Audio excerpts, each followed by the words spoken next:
Hi, what's up guys? Welcome back to our YouTube channel.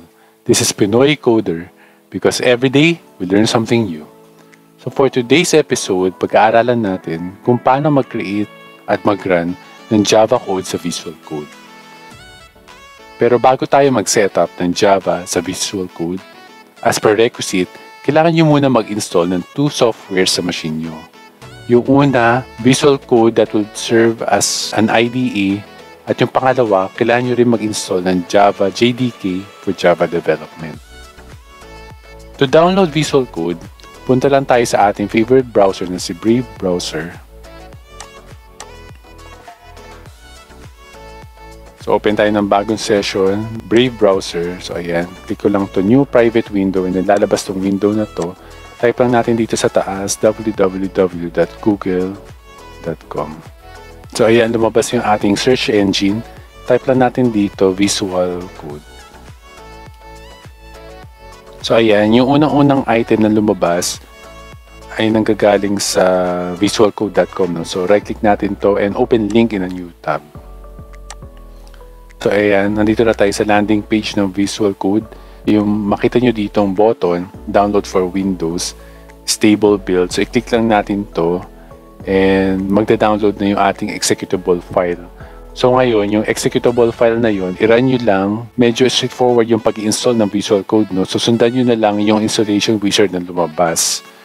May nakita tayong tutorial for these steps, no, na pwede nyo rin sundan. So isi-share ko na lang yung link dito sa description box below. So you can follow these steps, no. Or pwede rin, puntahan natin yung link na yun. So ito siya. Copy ko lang to and paste ko dito sa ating browser. So ayan, lalabas tong ating topic dito, no? How to download and install Visual Code Studio. So sundan nyo lang to guys. Tapos, pag na-install nyo na tong Visual Code or nasundan nyo na tong tutorial na to, need nyo rin mag-install ng Java JDK. Kung hindi nyo pa na-install yung Java JDK, punta lang ulit tayo sa ating browser, then type nyo lang Java JDK. So i-close ko muna to. Balik tayo dito sa ating browser, search engine, type nyo lang dito Java JDK. Download. So ayan, so i-right click natin to, then open in link in a new tab.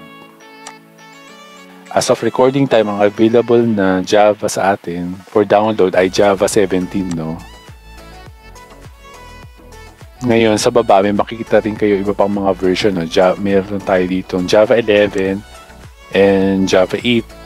May nakreate rin tayong tutorial video for these steps, no? So punta lang tayo sa Pinoy Coder channel. Tapos hanapin nyo na lang yung link for Java JDK install. Don't worry guys, i-share ko rin din yung link dito sa description box below para pwede nyo na din sundan. Or pwede ko rin ipakita sa inyo. So meron akong link dito. Don't worry guys, ilagay ko tong link na to sa description box below.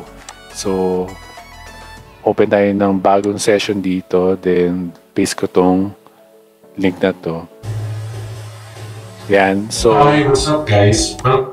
So puntahan nyo lang tong link na to. Na ang topic natin ay how to install Java JDK in Windows 10 machine. Ngayon, so kung na-install nyo na tong dalawang software sa inyong machine, next step is to set up na yung Java sa Visual Code. So kung ready ka na, tara, simulan na natin.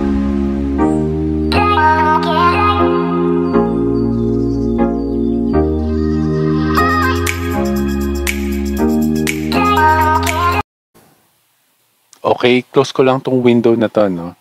And then, i-verify muna natin kung nakapag-install na tayo ng Java sa ating machine. So, punta lang tayo dito sa ating Windows Run command, then type lang natin dito cmd. Then, lalabas tong command prompt, no? Click natin to and run as administrator.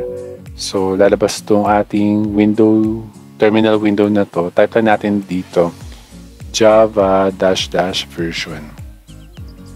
So ayan guys, may lumabas sa atin na version, no? Java 15.0.2 2021-01-19. So ito yung ating current version sa ating machine.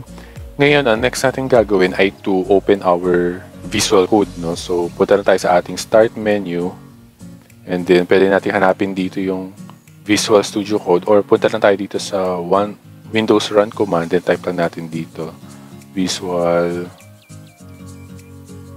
code. Ayan, lumabas na yung ating program. So, click lang natin to. Then, lalabas na itong ating IDE. From here, ang next natin gagawin ay to create a working folder or directory kung saan tayo maglalagay ng mga Java code natin. No? So, punta na tayo sa ating desktop, sa File Explorer, and then dito sa Drive F natin, which are our dedicated drive. Right-click natin to, then New Folder. Tapos, i-name natin yung ating folder na pk_vs code. Okay. So, sa loob ng VS Code, pasok tayo. Create tayo dito ng folder, no? New ulit, tapos folder. Lagay tayo dito ng Hello World. So, ito ang pangalan ng ating folder. Ngayon, balik tayo sa ating IDE. Kailangan natin buksan yung folder na yun, ano? So, there are 3 ways. First, pwede natin to i-click itong open folder, and then hanapin natin dito sa ating directory, browse natin, then dito sa Drive F, and then itong Visual Code, click natin yan, and then Hello World, then select folder. Pwedeng ganun yan, or close natin to, close folder. Or punta tayo dito sa ating folder, pwede natin itong i-right click, and then may makikita tayo ditong open with code. So pwede natin ito i-click, and then mag-open sa ng IDE na may Hello World na dito sa ating folder, no? So i-open niya yung folder using Visual Code na, no? Or pwede rin dito sa command prompt, pwede tayong change directory. Puntahan natin itong directory kung nasaan natin nilagay yung ating Hello World na folder, no? So, pasok tayo dito, then copy natin to, and then punta tayo sa command prompt, cd or change directory, then paste natin yung folder na yun. And then, lipat tayo ng drive, which is drive F, F:. So, punta tayo dito sa ating folder, no? And then, pwede tayo mag-type in dito, code dot. Ibig sabihin yan, i-open niya itong folder na to sa Visual Code. So, pag-click natin ng enter, so, inopen niya yung mismong IDE. So, inopen niya yung Hello World using yung Visual Code. So, ito na siya. Okay, so, i-close ko muna yung extra window natin dito. And then, balik tayo dito sa Visual Code, no? So, from here, mag-install tayo ng extension, no? From the left side, may makikita tayo mga icons. So, yung una, Explorer, then Search, then Source Control, and then Run and Debug. Tapos yung last one, Extension, click natin to. And then from here, type lang natin dito, Java. Tapos mag-search siya ng mga extension na related sa Java, no?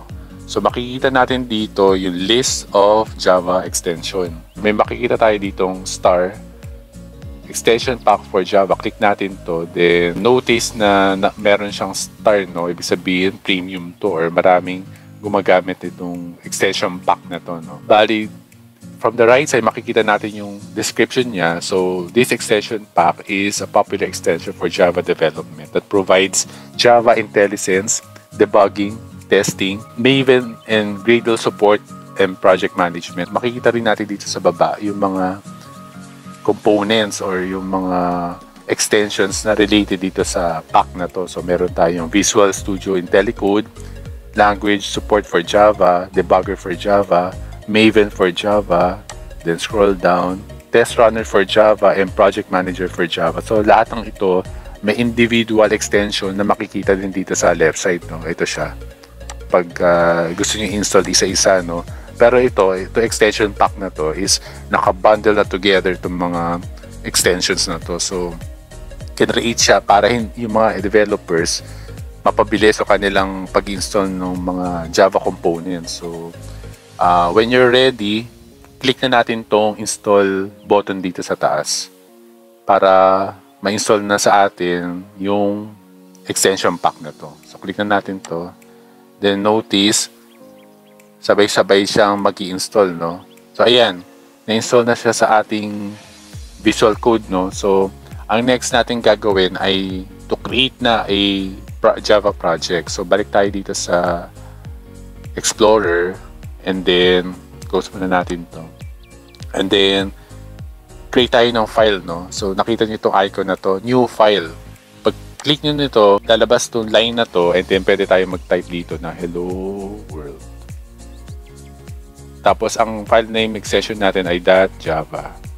So, pag click natin na enter, ayan, lalabas na itong hello world.java sa right side and then dito pwede na tayong mag-code dito sa editor na to, no? And then, create tayo ng script. So, kunyari, ilagay tayo public class. Hello world. Then, open and close curly. And then, lagay tayo ng method, public,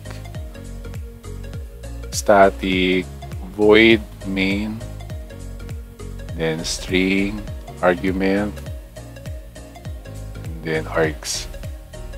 Then, open and close curly braces, and then dito pwede tayong mag-issue ng statement na magpiprint out sa ating terminal yung ating string, no?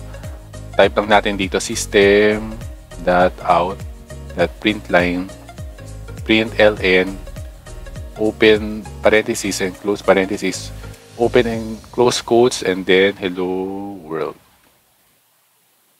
Ayan. And then don't forget to end your statement with a semicolon. Ayan. So, ito na yung ating statement. Pwede na natin itong i-run using this run.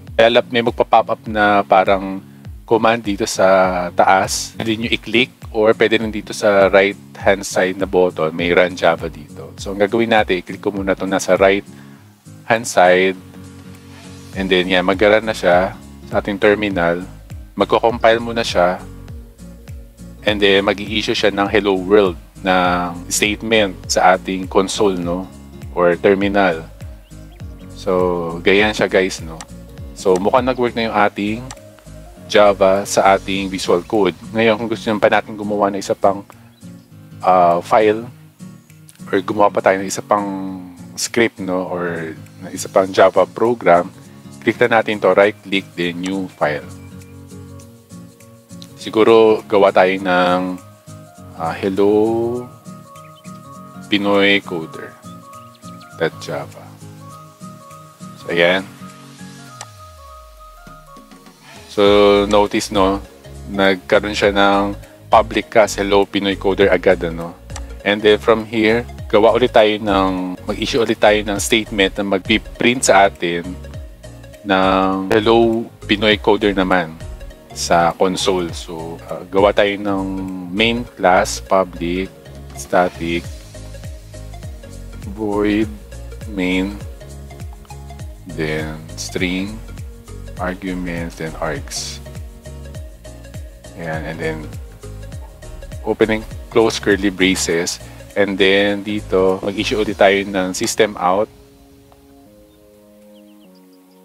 system.out.println, and then open and close quotes, and then yung pangalan na ng ating string, no? Hello Pinoy Coder. Because every day we learn something new. Ayan. Ending into semicolon to close our statement. So, ayan. Nakagawa na tayo ulit ng another statement na nagpiprint sa console ng string, no? Pwede nyo itong i-click itong run dito para mag-run na yung ating code, no? So, ayan. Issue na siya ng hello Pinoy Coder. Ngayon, kung gusto naman natin gamitin itong debug, pwede tayo maglagay ng breakpoint sa ating code. So, nakikita niyo itong kulay pula, no? Click nyo lang natin to para mag-break siya dun sa mismong line ng code natin, which is at line 4. And then, pwede natin to i-click itong debug na text dito or button. Pag-click natin yan, mag-open yung debugging window niya. Ayan. Then, makikita natin dito yung statement, no? Ayan. So, pwede natin himayin yung ating Java code using this tool, no? And then, pwede tayo mag-proceed gamit dito mga icons sa taas. Continue, merong step over, and then step into, then step out. Or kung gusto nyo mag-restart or stop na, no? Or pwede natin itong ilagay sa hot code or gusto natin mag-replace ng code, no? Pwede itong gamitin. So, pag-click natin ng continue, mag-continue lang siya sa debugging natin and then ipiprint out niyan sa atin itong ating statement. Kung gusto natin i-customize yung ating debugging, pwede nyo rin to i-click run and debug. So, ayan siya, no? Stop na natin. In summary, natutunan natin sa video na to kung paano mag-setup ng Java sa Visual Code. Tapos nag-create din tayo ng sample hello world.java and hello pinoycoder.java which niran natin sa loob ng Visual Code. Nag-try din tayo mag-run or mag-debug using Visual Code, no? So, I hope marami kayong natutunan sa video na ito. If you find this tutorial helpful, consider subscribing and don't forget to hit the notification bell para updated kayo sa mga tutorials and videos na ipopost na. See you on our next episode. This is Pinoy Coder. Keep watching because every day we learn something new. Bye, guys.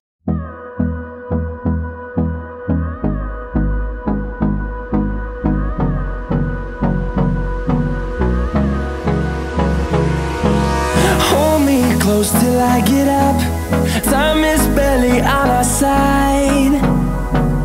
I don't wanna waste what's left. The storms we chase are leading us, and love is all we'll ever trust. Yeah, no, I don't wanna waste what's left. And on we'll go, through the wastelands, through the highways, till my shadow